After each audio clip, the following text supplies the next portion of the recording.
Welcome back to another episode of Four Winds Podcast. We're so glad that you're able to join us again. And in today's conversation, I share a little bit of my story and my testimony and how God has worked in my life. We had to record it in two parts, so there's going to be a bit of a transition in between. Can't wait to dive into this beautiful conversation. It's raw, real, and personal. So buckle up, strap in, and let's get into it.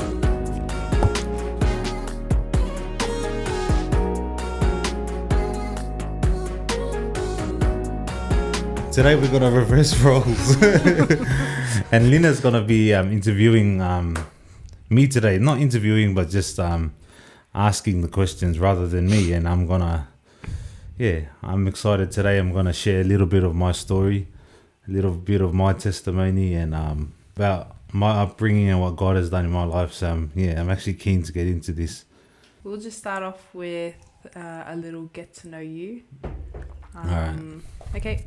What is your full name? Not your full name. Oh, wait. Never mind. Yeah. Okay. I don't have a middle name. Yeah, I know. So it's just Webster Tialpa.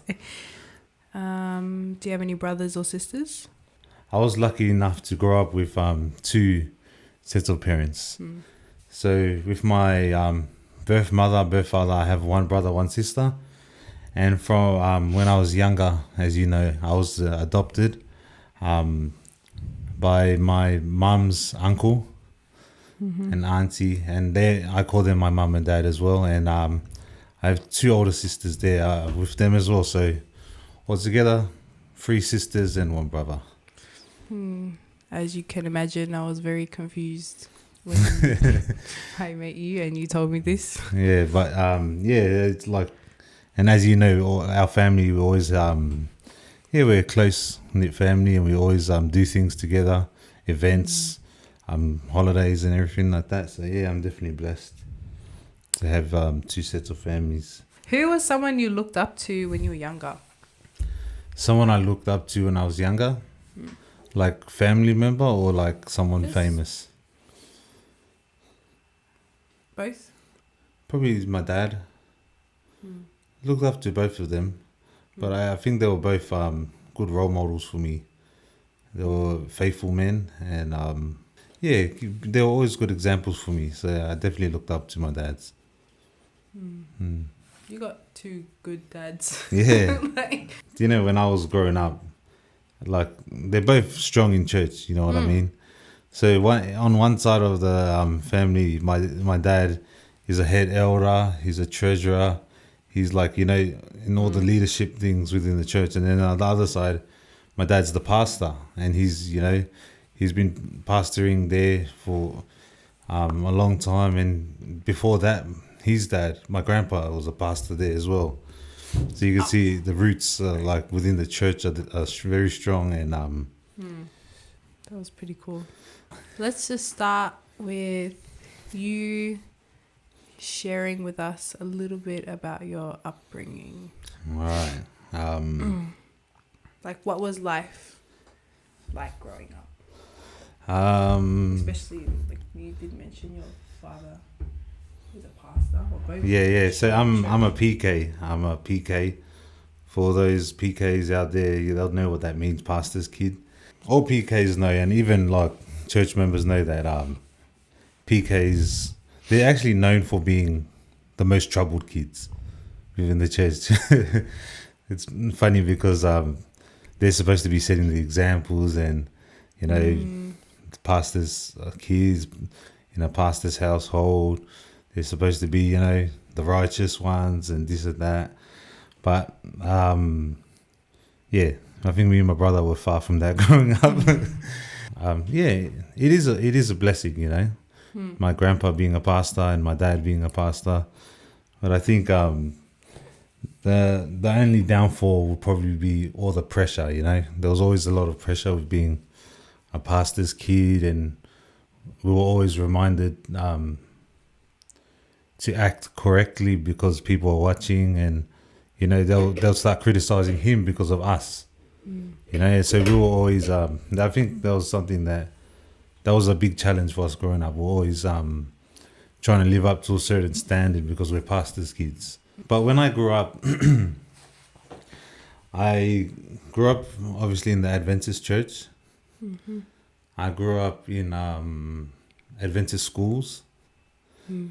So as I was growing up as a kid, I think everything I knew was just within Adventism. So like I was like in an Adventist bubble, in a sense, you know. Yeah. While we were schooling at the Adventist schools, every weekend, everyone knows what everyone's doing. Oh, so you go to church, you know. Whenever there was combined stuff, everyone would see each other there. Just random before that. So were you already acting up before you went to a public school? Yeah. I was always getting in trouble at school. Oh, okay. So Like it even didn't before I matter. went to a public school, I was always getting in trouble. I was getting suspended multiple times. I never intentionally hated people and would intentionally try to hurt them. I think it was more I was just inappropriate and more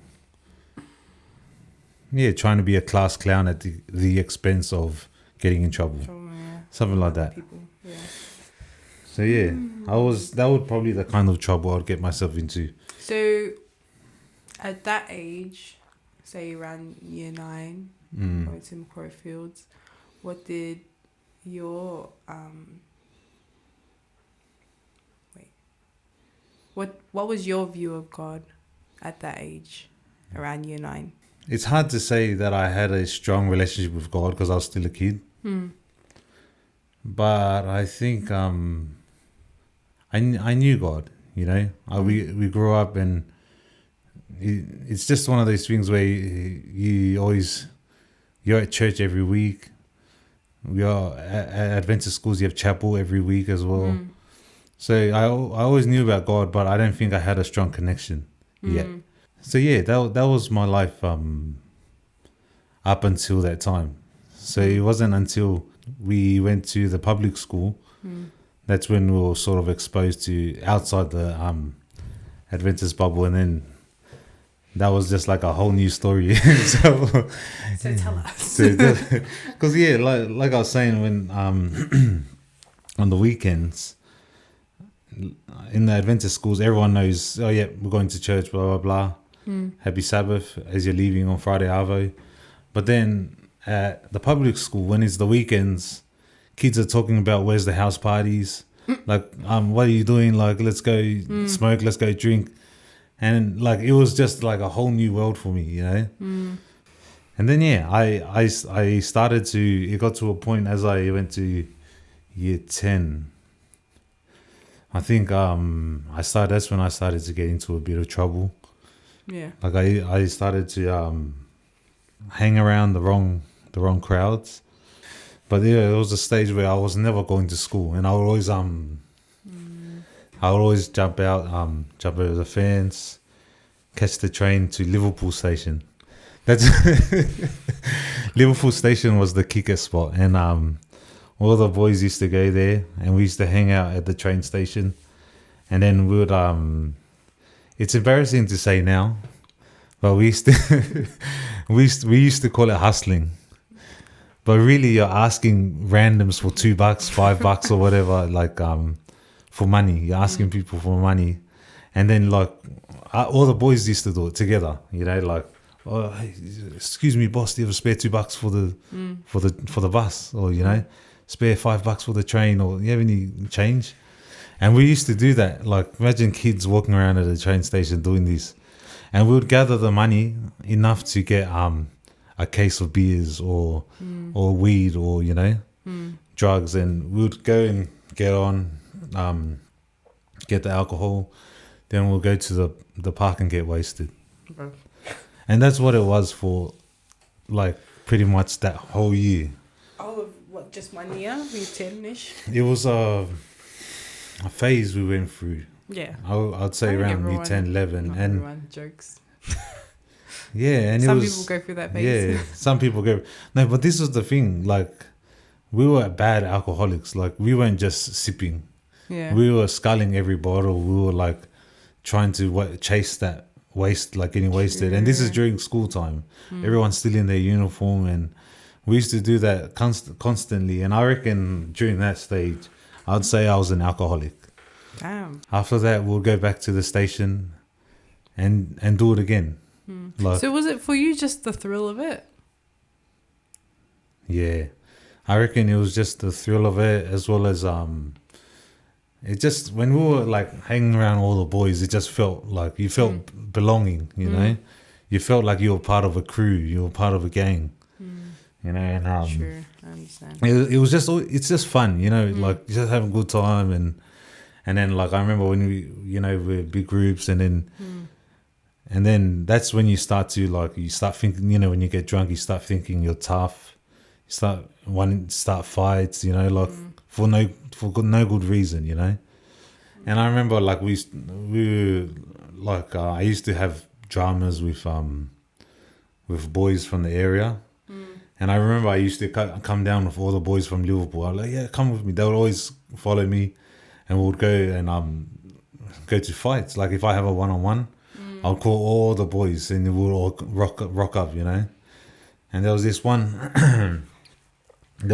fight that I was having in Macfields, and I took all the boys down. We came from Liverpool. And then I remember as we were catching the train, we were like, everyone was G'd up, ready to fight, this and that.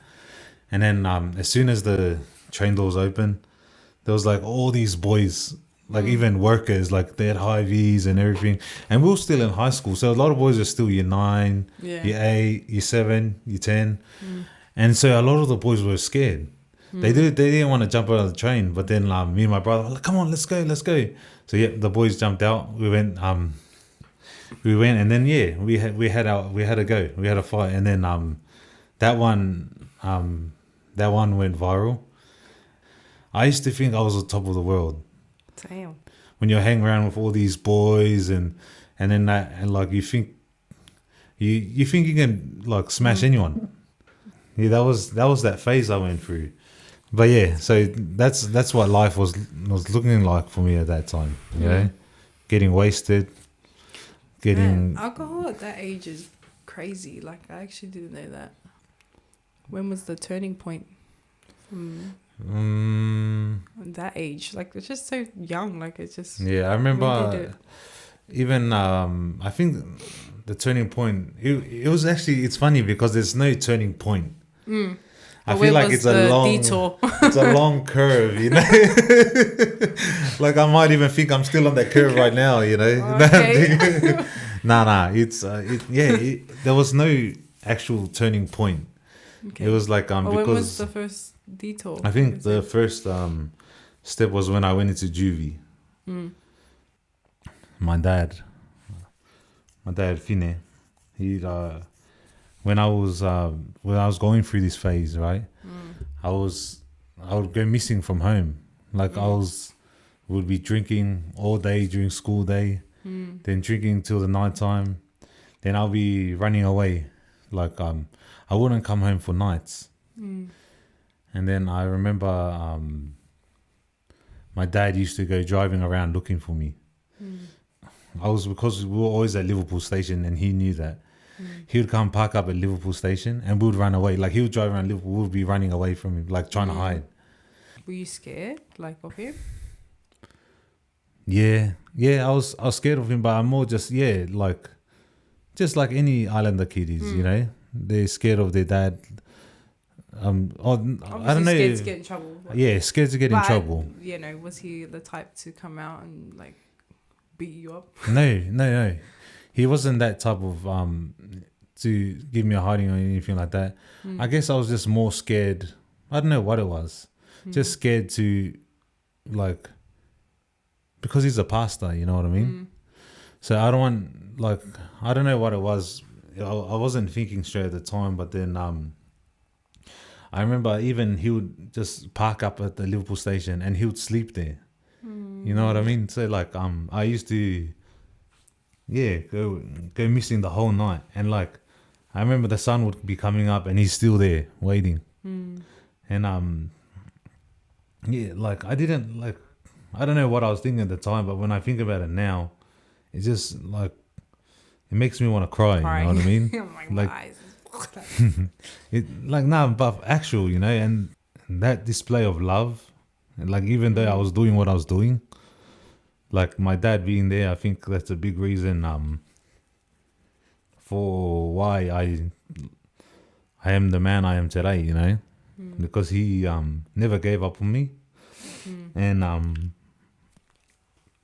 yeah, he was always there. Like, even though I was getting in trouble with the police all the time, I was getting into fights, I was coming home wasted, high, whatever. Like, he wouldn't just like stay home and sleep in peace. He would be driving around looking for me, you know. Yeah. And I think that's why for me growing up, it was easy for me to believe in a loving God because of how loving my father was, you know. And yeah, I'm forever grateful for him never giving up on me. And that was the same as like I said, how I went to juvie. My dad was there at the police station with me. And as they were about to take me, like, I was sort of still young and I wasn't sure what was going on. I thought I was just getting out because at that stage, I'd been in the police station heaps of times. But then I just get released from the cop shop. But then this time my dad was there. He waited there until like early hours of the morning when he could have been at home resting. But then he just said, look, they're just going to take you for a few nights at the juvenile center. And then Did you cry? yeah, no, like, I don't know, because usually when he's waiting for me at the police station, I go home with him, you know, and not in, like how I told you how he used to drive around. Sometimes he would find us, you know, like and I would be with like say 4 mates. We were getting wasted. It'll be like early hours of the morning, and then I'll ask him if he can drop them home. And he wouldn't hesitate. He said, yeah, jump in and we'll go. And then we'll drive. And then as I'm driving, I would be like, oh, Dad, my friends are hungry. Can we get something to eat? He's like, yeah. He'll go to McDonald's and he'll buy like whatever me and my friends wanted. That was me. No, yeah, that's hey, go work at McDonald's. That's exactly what it was. For real. No, but that's what my dad would do, and this wasn't a one-time thing. This happened at least 5 to 10 times that he done that. Picked us up. Actually, more than that. Like it was a lot of times that he would be looking for us, pick us up, like buy everyone in the van food, and then drop them home. Yeah, it was easy for me to believe in a loving God because of that. Yeah, because I did mention to you before that some people find it hard because their first point of contact with, like, I guess the idea of a loving God or a loving father is their own father and their own parents. So yeah, and I always looked at Webster's parents as just a good, I guess, role model of God's love. And hearing stories like this is just it's awesome. You know what I mean? Like you're definitely blessed. Yeah, for sure. And I remember like I spent a few nights in the juvie, and then I got released. It was only probably about a week, not even a week. Yeah. It was only a few nights, and then I was lucky enough to get bail. And then I got out, and I think I was trying to stay on a straight path from there, kind of. But it didn't happen that way. I was still on the curve. Still a bit on that curve. But then this is where things get interesting, because I get out of juvie, and then I was maybe like 16 at that time. 16, 17. I get out of juvie, and then my girlfriend at the time says she's pregnant.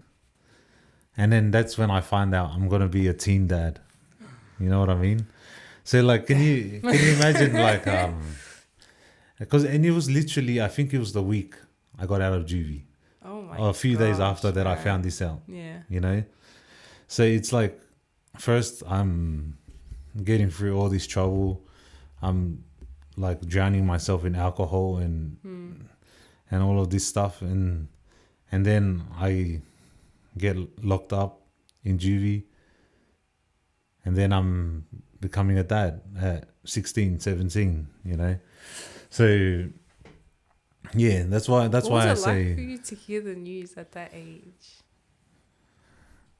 man, I remember like Can you remember anything? what I felt. Initially I was scared, you know, like Yeah. man, what, like, but it's crazy. I tell you why. Why? Because I wasn't scared about what was to come. I was more scared about my dad being the pastor Yeah. and me having me just like putting shame on his name. Funny enough, who's the first person I tell is my dad, you know. And he picked me up from the station when I told him, and we were driving, and then I told him, like I just said, Dad. And I had a feeling, I know, I said, can I tell you something? And like, I had a feeling he knew what I was going to say. Really? Yeah. And then when I told him, he didn't even, like, I was scared. I thought he was going to scream at me, get angry. But he wasn't. He was calm, you know? He was just like asking me how I'm feeling. And that wasn't the hard part. That wasn't the hard part. I think the hard part was telling my mum. Oh my gosh. Yeah, my two mums. Two Yeah. mums. Your And mums. my dad. So it was just like I guess that's the cons of having two mums and two dads. Exactly. You gotta So get when double the the trouble. news, yeah, it's just double the, you know, double the hidings, double the growling, double the lectures. hidings, and yeah, it was definitely a tough time, telling them, you know. So that was my mum, both of them, when they found out, they were, you know, obviously very upset, crying, and it's more because I'm still young, you know, and they probably think that, you know, my life is over, kind of thing, like my life will never be the same. Yeah. And I mean, because they're parents themselves, not an easy thing to raise children, you know. Yeah, exactly. We know this now too. Yeah, I know this now, and we would be just as shocked if our kids did the same to us. Yeah, exactly. So it's obviously understandable to see why they reacted the way that they did, you know. And then we had Etta. When I first had Etta, because I was still, you know, like I was still in that life, drinking and smoking and doing all like drugs and all that. And then I remember when I had her, it's like, man, everything just changed. Just that feeling and just seeing the baby for the first time, and just holding her in my arms, and it just makes you a different person. And you know, like when you, as soon as you have your own child, and like it just changes you, eh? Yeah. Like you no longer live for yourself only. You have a little life that is in your hands, like a responsibility that's yours, no one else's. Having Etta at that time was one of the biggest turning points for me, you know. It made me want to change my life. He sort of gave me a purpose, because I remember there was a stage when I had her, before I had her, that I wasn't at school. I had no job. All I would do every day was just sesh, drink, and that was it. You know what I mean? All the boys would be coming over, and they'll just stay the week. All the boys pretty much live with us. Yeah. Our house was known as being the hatti. You know, our boys just stayed there, and that's what we'll do. We'll just get on it, like, and I had no job, no nothing. So life felt like we were just useless. You know what I mean? We were just like, that's what it felt like for us. We were just, you know, living just to chase that high. And then as soon as I had her, it was like, man, I can't keep doing this, you know. I've got to change my life around. And I remember, because I had already dropped out of school at that stage, you know, I had her, and then I remember like I wanted to, like I said, I wanted to do something better for my life. So I remember just doing a certificate to the TAFE. My dad was encouraging me to do it. Just keep on studying. Like just do it. Just study while you stay home or do whatever. And I said, oh yeah, all right. Yeah. So I did a certificate too. I only had to go to TAFE maybe once or twice a week. But then, like in between the classes, I would still be kicking at the boys, doing this and that, And then 6 months later, a few months later, I got my certificate too. And it was like, man, that was probably the first like piece of paper I had, like a little certificate. And it gave me a bit of a sense of achievement. Yeah. So I was like, all right, certificate free, all right, certificate free. Still doing whatever I was. But like, because I had ETA, it made me want to like work towards that. Yeah. Certificate free. Yep. I got my certificate free. And I was like, man, like I'm building up my resume here. So I was like, yep, certificate 4. So I did that. Like, it was funny because while I was studying it, I was still, doing all sorts of stuff. I wasn't like on that straight path.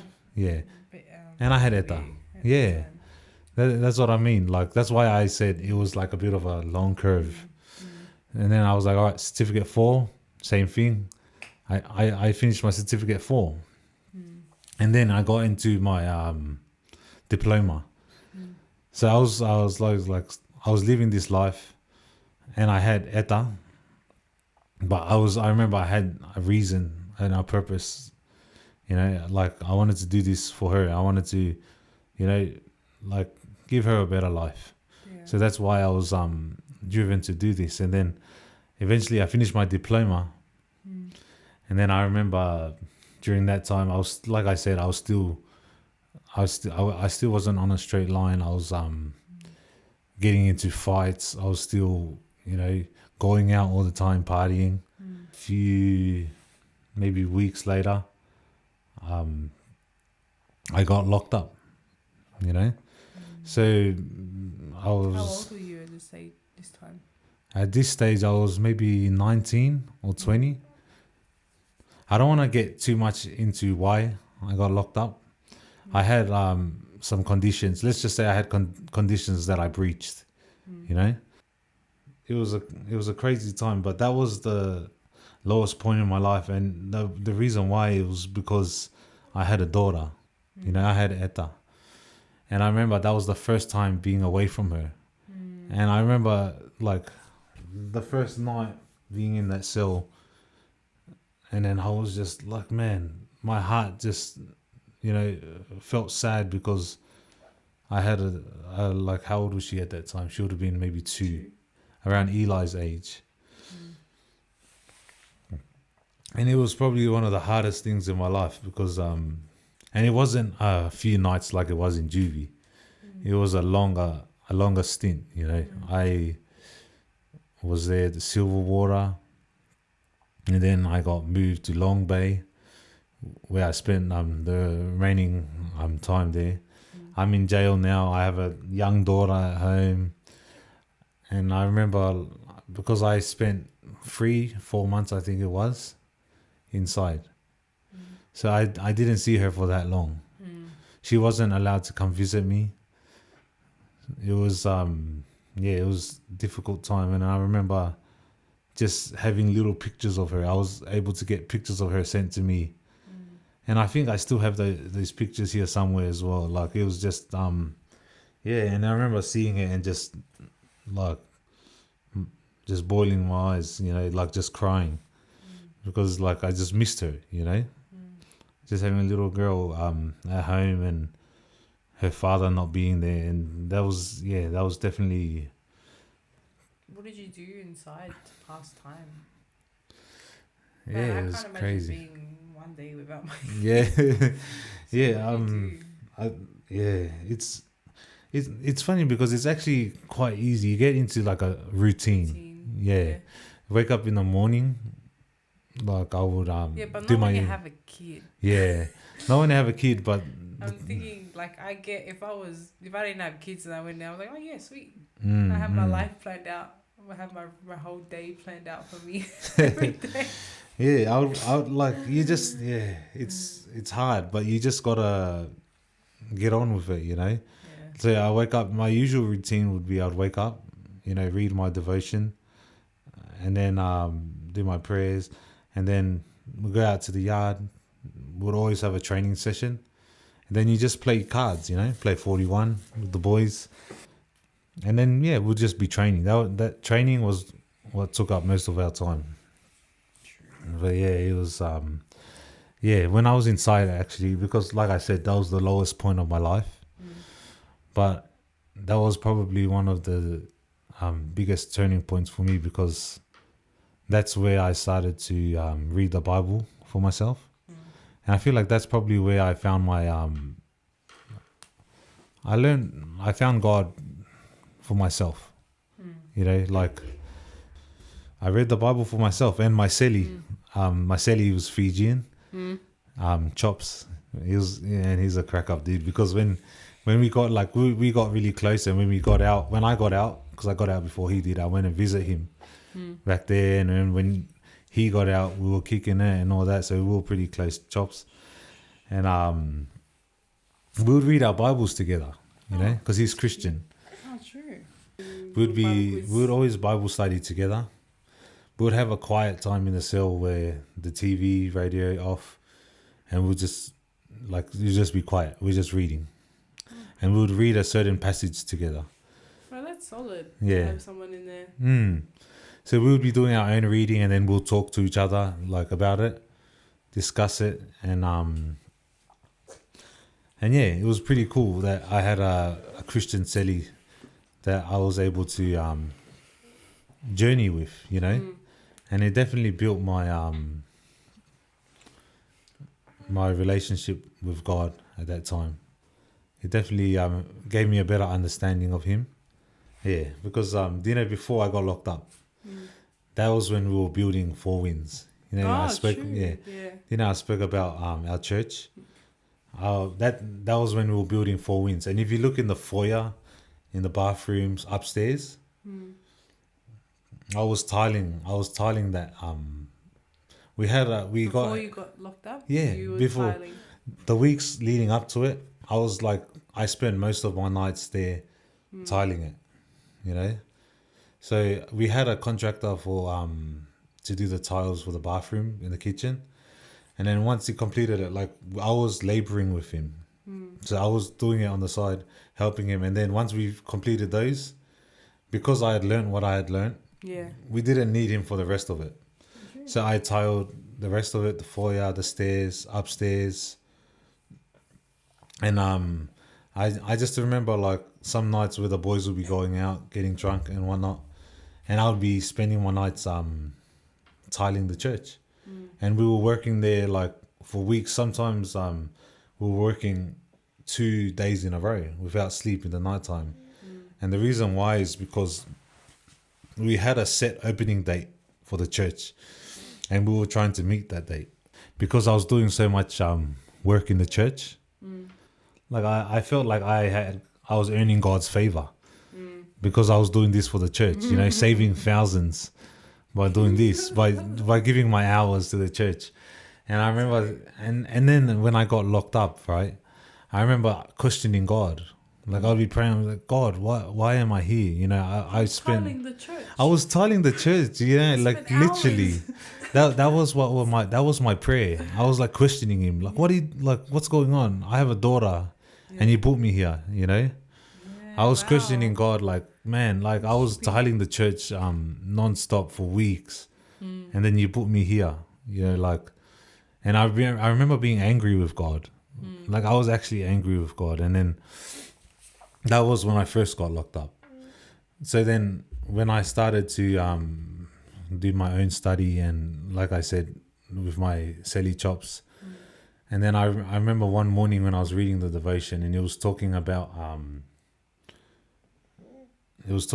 this man. He was in his room, his curtains was closed, but you know how picture this a dark room, but then the sun comes out, and then there's a bit of a split in the curtains, and then a ray of sun peeks through the window, peeks into that room. And he was saying the room looked clear, but then it wasn't until that sun shined through that he was able to see dust particles floating around. And then in the devotion, it was talking about the closer they got with God, then God shines that light on them, and they were able to see their wrongs and like where they are lacking. So like in a sense, conviction, like I was saying, and I remember thinking at that time that was a time of conviction for me, because I thought that I was righteous because of what I was doing. I was like questioning God. I was doing all this work for you, for the church at Four Winds. Why did you put me here? But then I remember I started to grow closer to him, and then this light just shined, and I was able to see everything that I was doing wrong. And I remember just thinking, man, I was like, the life I was living, the way I was treating people, the way that I was like, it was just a big eye opener to see where I was lacking, when in my mind I was the perfect being. So in my mind, I was going to church every Sabbath. I was tiling the church all the time. And I remember like just thinking, just questioning God, why he would put me through this tough time. Why he would take me away from my daughter. And like, especially when I was doing all of this, I was faithful to him. I get you now. Yeah. And then so I remember that was the initial thought when I first got into jail. And then after a couple of months, my dad was working on he spoke to me, spoke to my lawyer, and he decided, he asked me if I wanted to go and study at Avondale. Study accounting, and I said, yeah, I would love to do that, you know. I loved maths in high school, and I would be keen for that. And then so he started working on an application for me with my studies that I did before, you know, the certificate 2 to 4 and my diploma. So he started working on an application for me. But little did they know that I wasn't actually in there. It was him applying for me, but I was in jail. So I'm in Long Bay, and he was working on this application, and then he came to my court date. And so the thing is, I had already been accepted. Like, I think it was maybe the day that week of that I got accepted into Avondale. And I remember my dad telling me, and I was like so happy. And then I was like, oh, but what's going to happen? I'm here in jail, you know? So we went to court, and I remember the date, 2015, 5th of March. That was the date, and that was the day of my court.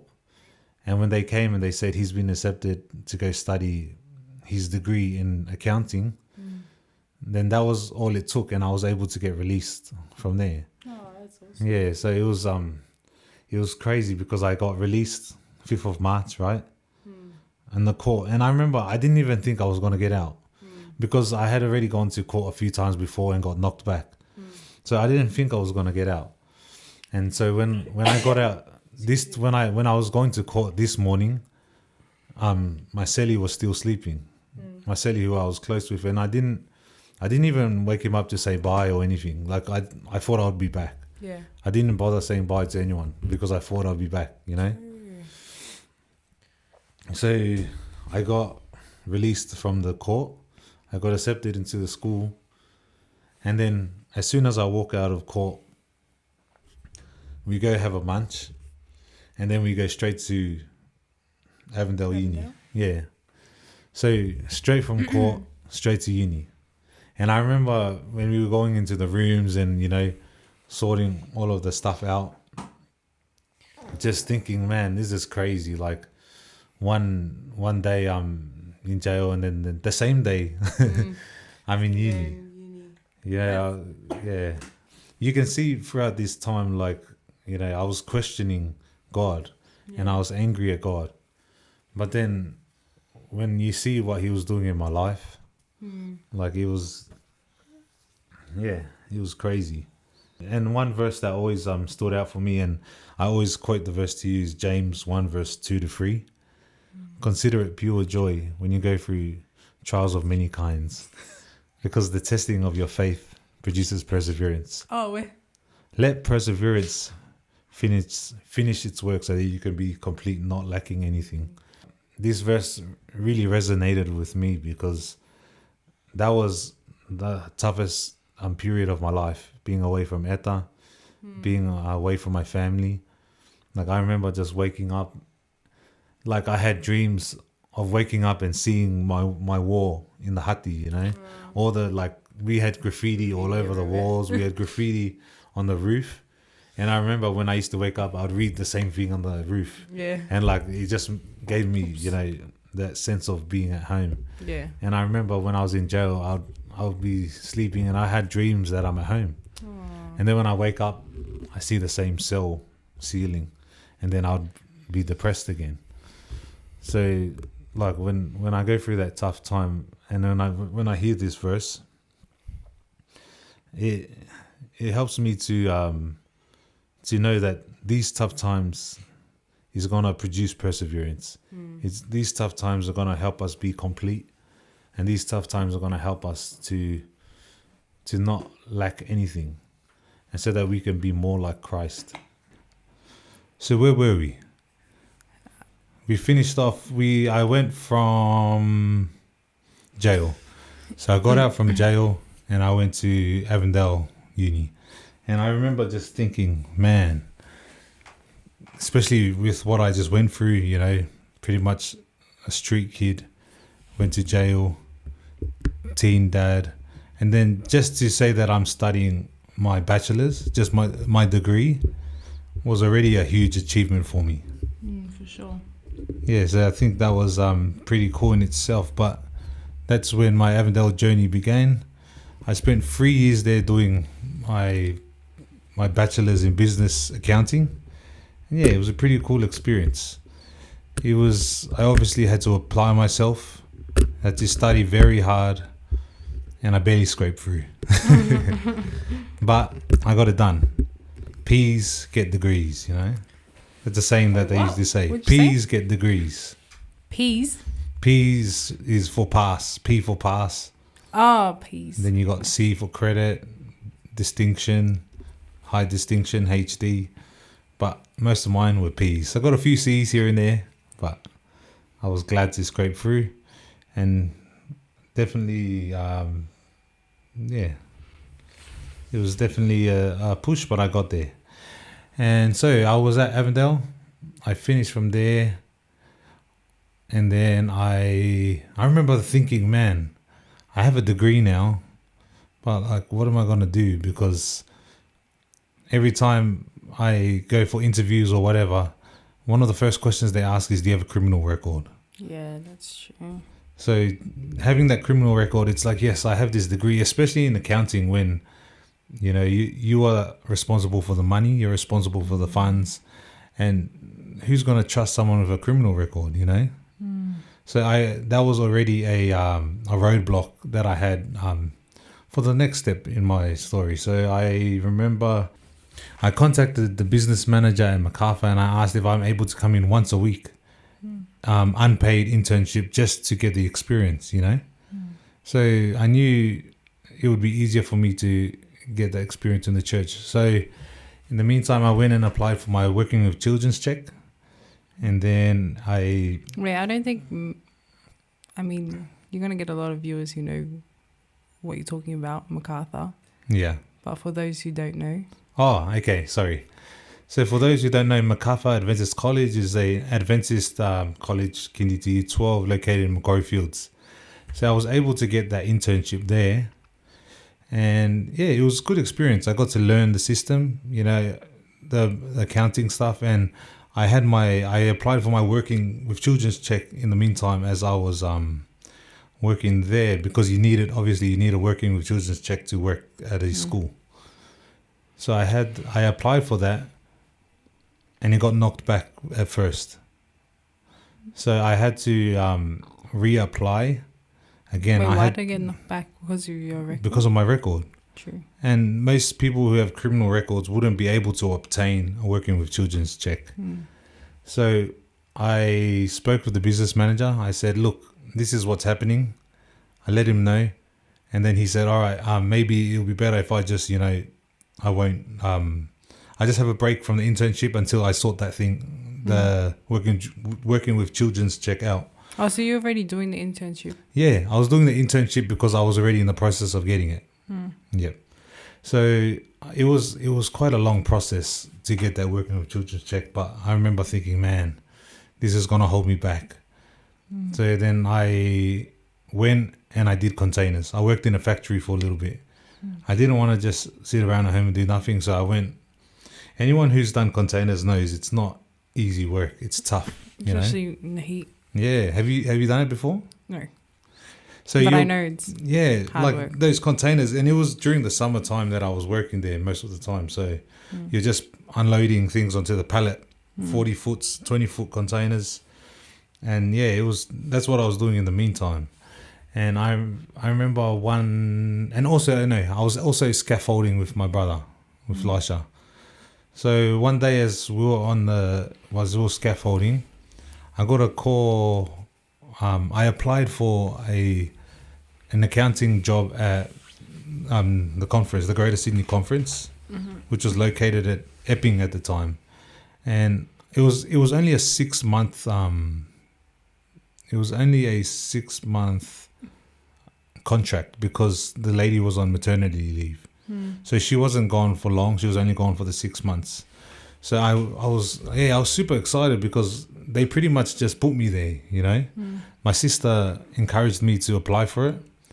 And so she helped me, my sister Jane, she helped me apply for it, get the interview. And I remember the first time I went to the interview, man, I felt stupid. So I had the CFO there and the assistant CFO there. And they were talking to me, just asking me questions. And like I told you, I scraped through my degree. So I feel like a lot of the theory, I didn't really understand. I just studied for the exams, passed it, to be honest. But I still got the job, you know what I mean? Oh, nice. So it was a blessing to have that. And I remember thinking, man, I can't believe I'm actually working an accounting job. And just like I felt when I started my degree, I was like, all right, I feel good now, I feel accomplished. I can just relax now. But that wasn't the case.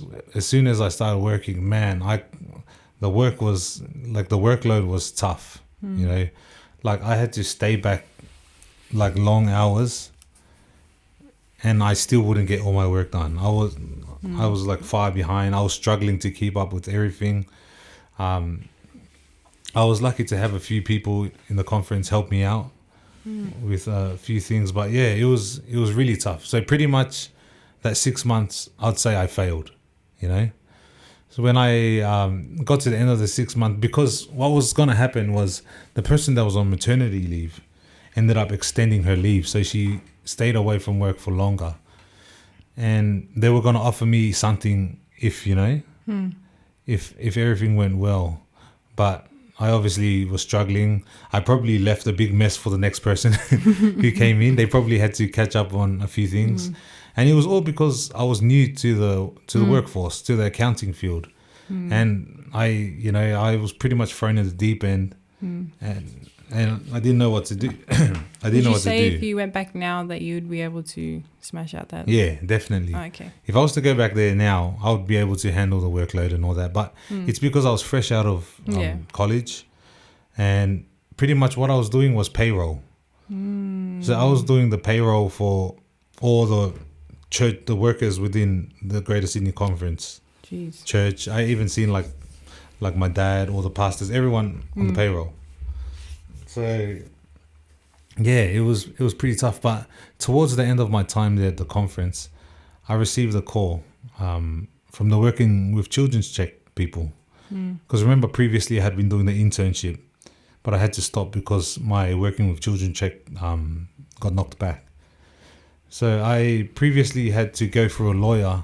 My dad encouraged me, just go through a lawyer to see if we can appeal my Working with Children's Check not being approved. I was thinking it was silly at the time, but I ended up doing it. I went through my lawyer. I had to put together a report about how I have changed and how I'm working towards doing good. And then we put the report together and we send it through to the office where they sort those things out. And it was a long process. So from the time where I filled that out, a few months down the track, I received that call while I was at the conference, and they told me, they pretty much just interviewed me. They asked me a few questions. So I was on the phone for a while. The phone call was about 1 hour. So pretty much just interviewing me on the phone, and then that was the last I heard from them. And as we were coming towards the end of my time in the conference, I was thinking, man, like, what am I gonna do? Like the 6 months is coming to an end. I don't know what's my next move. Am I just gonna go back and do containers again? Am I gonna just jump in, do some construction? But yeah, so I wasn't sure what my next move was. So I remember just praying to God and just asking Him, like, where do you want me to go now? And so as the week that I was finishing up at the conference, I got a call from the business manager at MacArthur, and they told me that an opening for Bursa for accountant had just opened up at the school. And I remember thinking, man, this is like God's timing is crazy. But then there was still that one issue of my working with children's check not being approved. He told me to come in on the Thursday, just to, have not an interview, but pretty much just talk about what's the next steps. And I remember saying, yeah, I'll be there on Thursday. I told him I'll be there on Thursday, but my working with children's check still wasn't approved. Yeah. So I remember thinking, oh man, should I tell him, Wait, did you tell him already that it was because of the first time? Yeah, the first time. Because of your record? Yeah, the first time I did. Were aware. So they were aware that I had a past, a record. But because of like how I was working, he knew I was at the conference. He knew I gained a bit of experience from there, and also at the school previously. So he told me, yeah, come in. And I was, like I said, yeah, but I hadn't had that approved.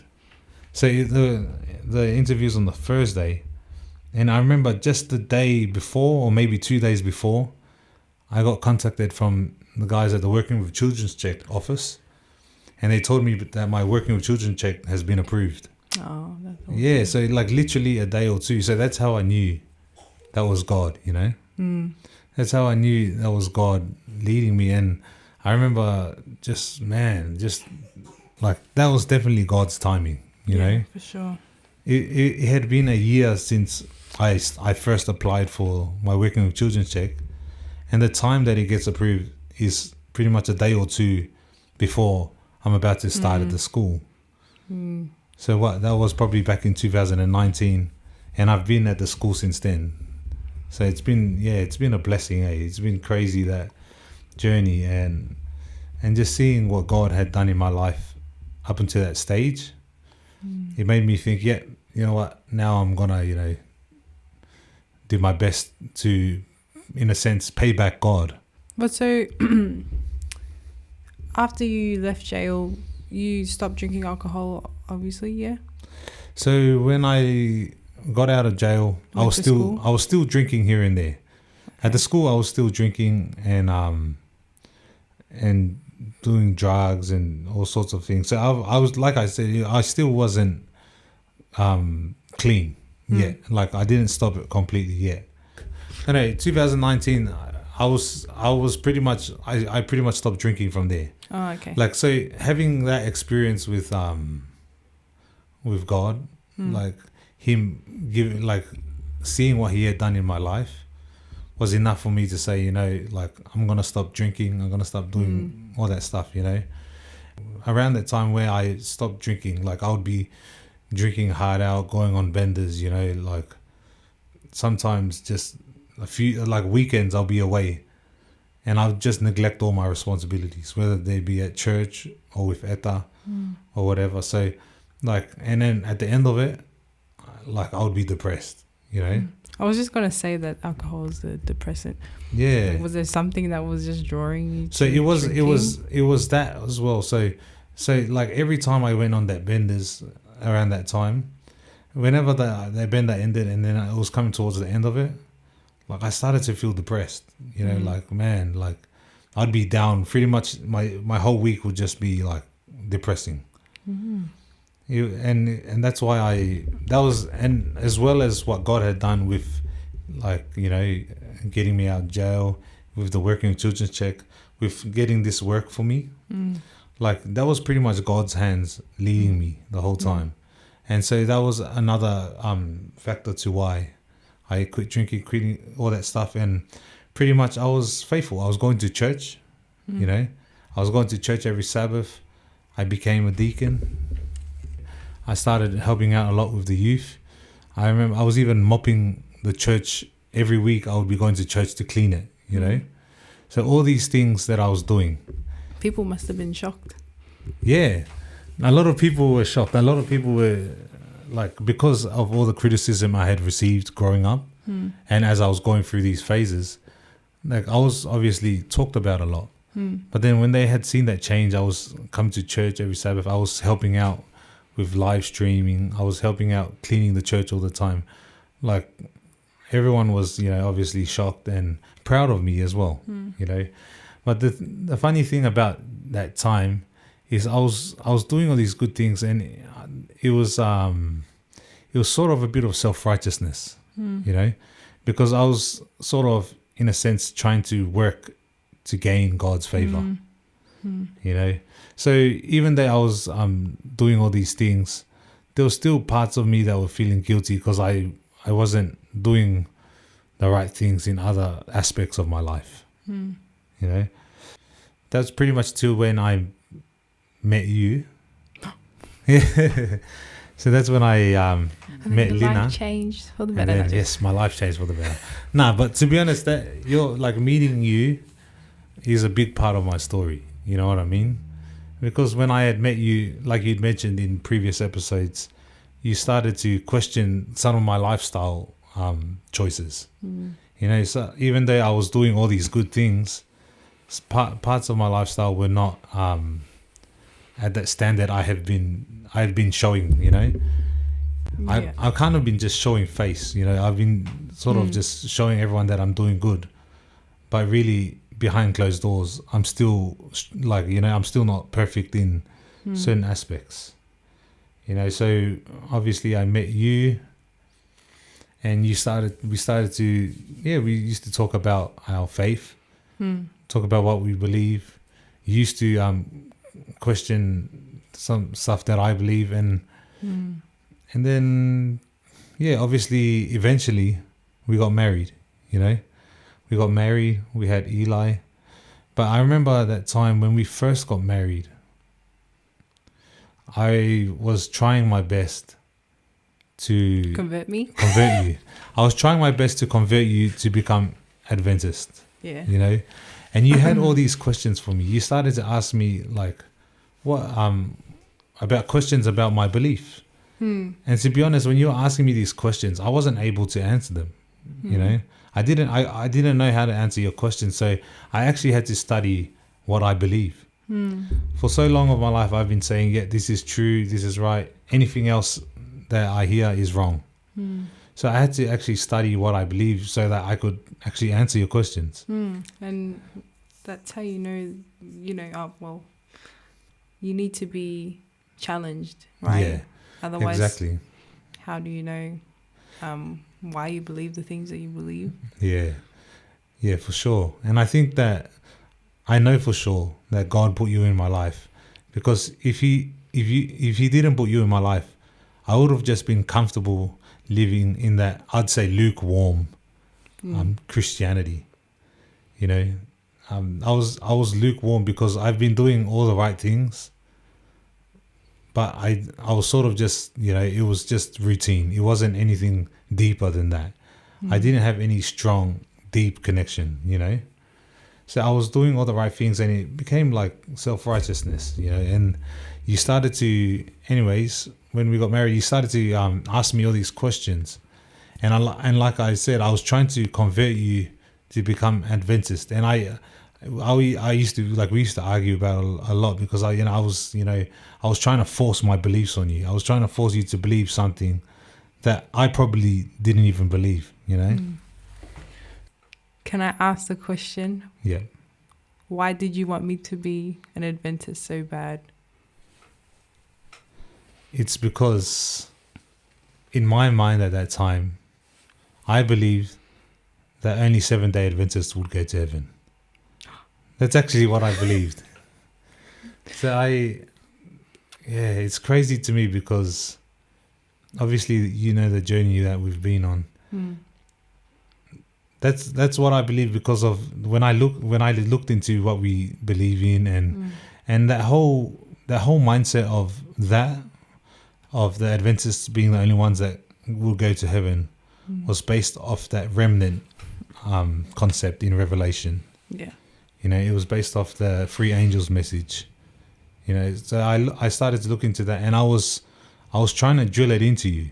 I was trying to drill it into you and trying to force you to become Adventist because that's what I believed.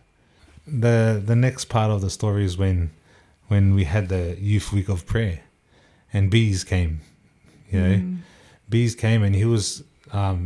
We briefly spoke about it in the first episode. He started to talk about the prodigal son, and he was preaching gospel, and that was an eye opener for both of us and for everyone. He'd been pretty much. He said that we are princes and princesses in the what was it? Palace. We are princes and princesses in the palace.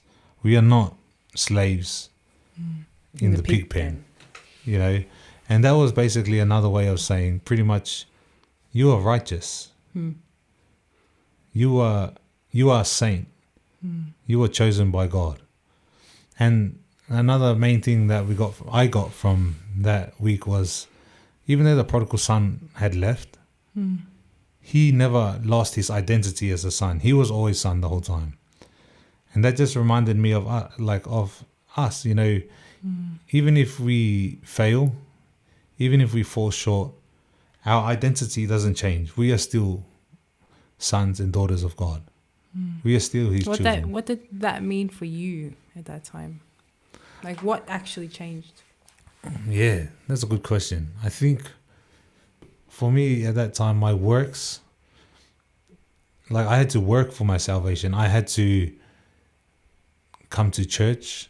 I had to clean the church. I had to read my word regularly. So these were the kind of practical things that I had to do in order to, gain God's favor, in order for him to deem me worthy to take me back to heaven. And you had to upkeep that for... Yeah, and I had to upkeep that, and it was tiring. When you start to work that way and you start to think that way, you get tired. It's very tiring. Almost impossible. Almost impossible. And that's why I said that heaven felt so far-fetched. And when I spoke to Bees, so after that week of prayer, I spoke to Bees, and I told him pretty much, I introduced him to you. So this is my wife, Selena, because Bees is a chaplain at the school, so I already know him. So I introduced him to you. I told him that you are non-Adventist, and then he pretty much just spoke gospel to us, and pretty much that's where this whole Four Winds podcast concept comes from. That four winds were the four corners of the earth. The gospel is for everyone. It is not just for people who believe one certain thing. It is not just for us Adventists. Jesus is for everyone, and we are all children of God. It is not exclusive to people who have one set of beliefs. That was pretty much where the journey to freedom in Christ began, around that time. And ever since then, it's just understanding our identity in Christ, realizing it, and you're just able to, serve him much more. Like your heart is just... It's a transformation. It's a transformation, and that's where the word substance come from, because substance can transform, and that substance is Jesus. It is not religion. It is not a fear-driven thing where you're going to change because you're trying to avoid being thrown in hell or avoid the hellfire or the lake of fire, you know. Because another thing for me was when I thought of salvation, when I thought of Jesus coming back to take us, I never felt ready. Yeah. Salvation like just felt like... So going to heaven just felt like something so far-fetched. Yeah. It felt like something and that... you can do everything possible, or you could think you'd be doing everything possible. You can do everything. Praying, you can do everything possible, and you feel like it's so far-fetched, you know? And that's what it was like for me. I had been doing all the right things, but because there were certain things in my life, even little things like checking the footy on Sabbath, even little things like that made me question my salvation. Because I was worried, like I was tippy-toeing, like I was still living little things. There's little mistakes that's happening. But when I realized my identity in Christ, and when I realized that He judged me, that He deemed me valuable, and He deemed me worthy enough to shed His blood for me, then I count His blood enough for me, you know? The blood of the Lamb is enough for me to be taken with Him when He comes down to get me. And I think... And to live with that assurance is so good. Would recommend. So, big shout out to Bees for that, you know, like it was life-changing because I always talk to him all the time still. So we're always talking all the time, and it's been a blessing. One of the verses that was life-changing, because when he spoke to me that time, obviously he gave me a few people to listen to, you know, podcasts and whatnot, and I was listening to it, and it was just life-changing. It's like, man, that realization that we are, like, Christ has already finished it, you know, we are already deemed righteous. We don't need to work from our end. You know, we don't need to do anything from our end. We just need to believe that it has been done. And when you believe that, it's just transformative. Your life changes, you know. And do you remember when your desires, everything changes. You know, do you remember that verse, that parable that I brought up to you? It was around that time where I was like, all this stuff started to come to me, and I was like, whoa, are we really free from sin? Are we really, you know, are we really righteous? Are we really His children? You know, and there was this verse, this parable from Matthew 13, verse 45 to 46. I got it written here. Again, the kingdom of heaven is like a merchant looking for fine pearls. When he found one of great value, he went away and sold everything he had and bought it. Do you remember when I brought that up to you? And so for me growing up, when I had read that verse, I used to get a bit scared, because when I was like, the kingdom of heaven is like a merchant, you have to, you know, of great value. Yes, the heaven is like, the lesson that heaven is of great value is true. You know, it's the best thing. But I don't think that's what Jesus is trying to say here. You know, before I used to think, you know, we have to sell everything, you know, we have to give up everything. We have to, you know, give up everything that we have in order to obtain heaven. That's the way that I interpreted that verse. But then when I realized the kingdom of heaven is like a merchant looking for fine pearls. So this merchant is not actually us. You know, when you read the gospel, there's this thing called main character syndrome.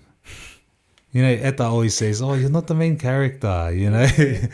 So when we're reading these things, sometimes we've got to take it, that the gospel is not about us. It is about Jesus. So Jesus is this merchant, and we are that pearl of great value.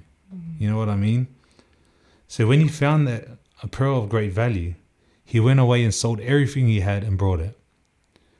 So that's Jesus. He gave everything up to obtain us. That's how valuable we are. And that's how I read that verse now. And when I read it at that time, it just blew my mind. I was just thinking, that is crazy. And that was actually a sermon from Justin Koo.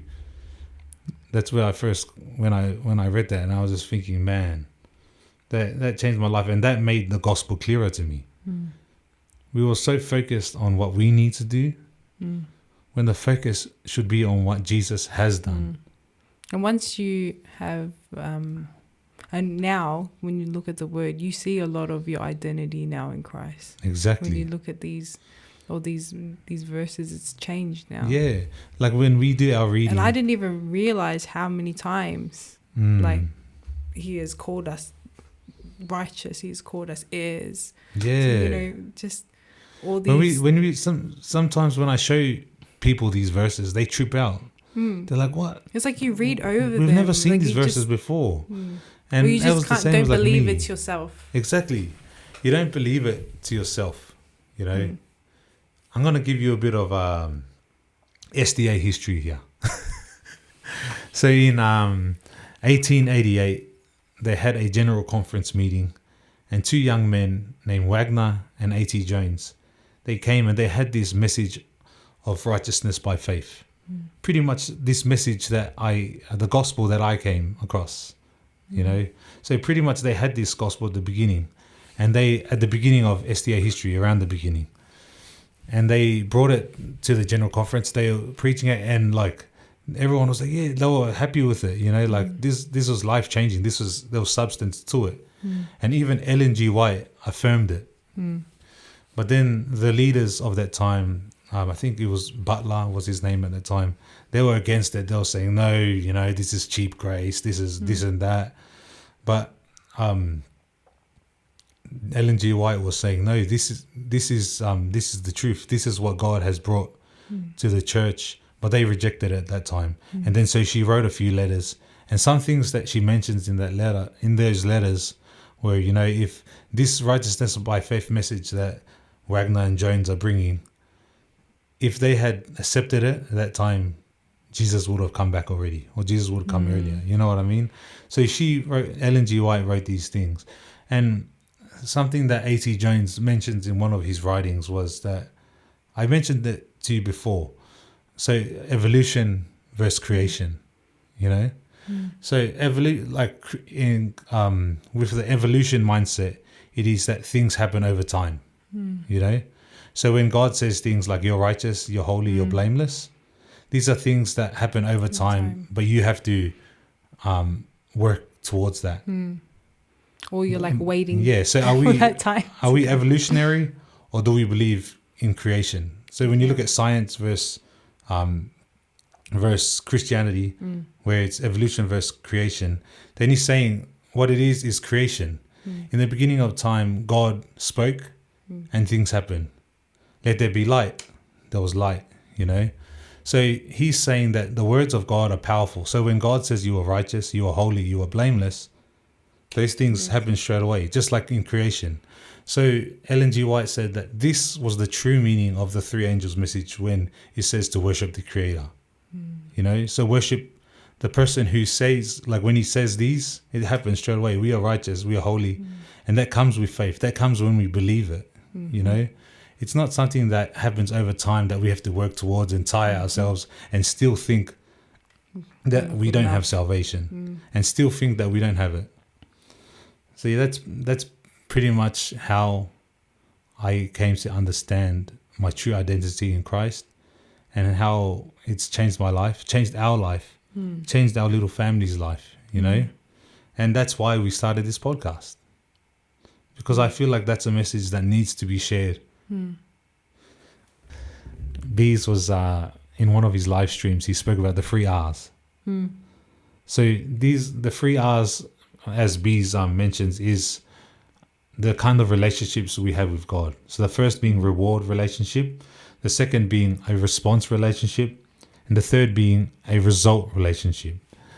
So when I look at my life, going from when I was younger to when I was older, I see myself going through all of these phases of relationship. You know what I mean?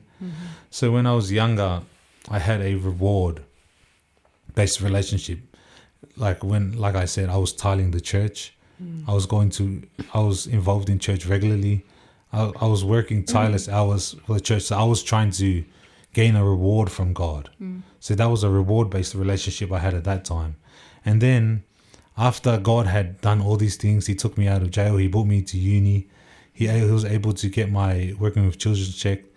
He was able to get me just in time, and he was able to get me the job, all those works, like the job that I'm still at today.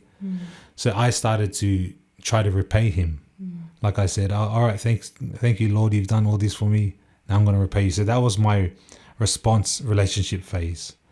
But then now I have this kind of relationship with God where I can serve him wholeheartedly now, because I know that what he's done for me is already complete. So this is just the result of that, you know. So that's the third phase of that relationship. So the 3 R's. Yeah, I loved how Bees brought that up, and I can honestly resonate with all 3 of those. Based on your experience and what you went through, the 3 R's, I guess, what advice could you give to anyone listening who may be struggling, who maybe have gone through the same thing as you? So my advice... Like, what's the first step to freedom in Christ? My advice... that we're living in. Yeah, my advice... Oh, you know what? I actually did want to mention another thing, and thanks for that question. So my advice would probably be to anyone who's watching this podcast and knows me, like, I'd love for you to come talk to me, you know, come have a conversation with me, talk to me about your own journey, and I can elaborate on things that I spoke about. If you disagree with me, if you agree with me, I'd love to talk to you, you know, or even comment. Maybe have a Bible study. Yeah. Comment on our social media platform on Instagram, Four Winds Podcast there. Comment, or even, just come see me, talk to me. I'd love to have a chat.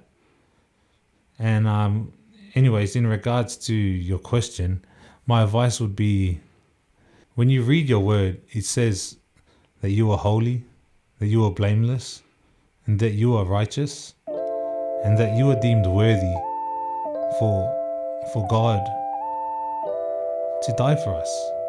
You know, he shed his blood for us.